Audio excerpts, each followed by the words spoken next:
Robert Anton Wilson. Robert Anton Wilson. So what the thinker thinks, the prover proves. So here's a crazy but certain fact. On average, as human beings, we think up to 80,000 thoughts a day. That's 80,000 thoughts each and every day. And there's 86,400 seconds in a day. Here's another crazy fact. And of the 80,000 thoughts we can think up to each day, 95% of those 80,000 thoughts are done on autopilot. Autopilot? So if you're lucky enough to sleep for 1/3 of the 24 hours of a day, that means you will think about 53,333 thoughts a day. And to narrow that down again, that still means that we only think 5% consciously of those 53,333 thoughts a day. And yet it can still be argued that the thinker thinks what the prover proves. What does that actually mean? So the thinker thinks what the prover proves. Robert Anton Wilson, what did he actually mean by this?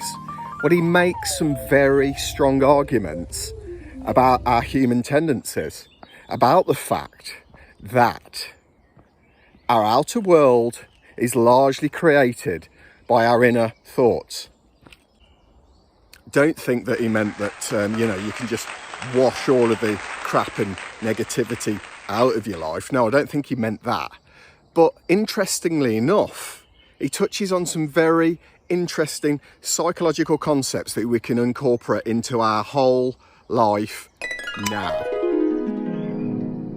René Descartes, famous philosopher, he came out with the phrase of, "I think, therefore I am." And while I don't completely agree with the philosophy of René Descartes, in that mind and body are separate, he did have a very good point in that we are thinking beings. I'm a thinking being, you're a thinking being. And so here comes the challenge. If we're absolutely immersed in this 80,000 thoughts per day, it's not like we've got any choice over it. That is who we are, that is what we experience. Then the challenge to us today is to increase the good thinking, the nurturing thinking, the thinking that leads us to better health. The challenge is to get engaged in more of this.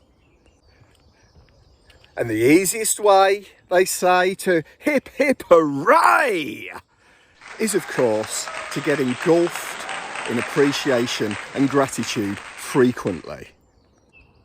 But how do I become appreciative and grateful if I'm feeling down all the time? Well, here's the good news. Being grateful and being appreciative is actually very simple.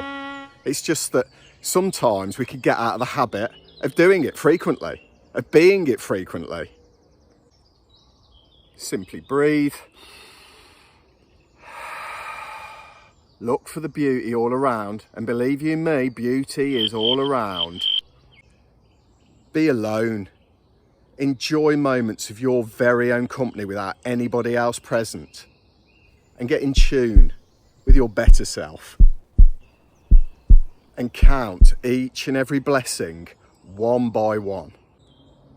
Because if Robert Anton Wilson is correct, and the thinker thinks what the prover proves, feed that prover with better, more satisfying, nurturing, healing thoughts which lead to your greater well-being.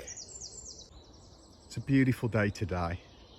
I love being alone in the forest. I love enjoying the sound of the bird song. I enjoy the green trees. I love being in a quiet space all alone. I delight in the fact that I can walk and enjoy the sunshine on this magnificent new day.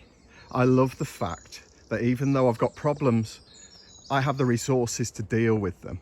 I love the way that challenges enable me to allow myself to just escape to the quietness and the peace. More food that I could ever imagine needing, more clothes that I could ever imagine wearing, a roof over my head, fresh air, fresh water, joy, happiness, contentment, friends, fresh air, greenery, space. The list goes on and on and on. So think to that prover of yours, that powerful prover in that monkey brain of yours. Think to it positive, helpful, nurturing, healing thoughts. I'm Jimmy V, JV Coaching. Have a beautiful, magical, wonderful day, y'all.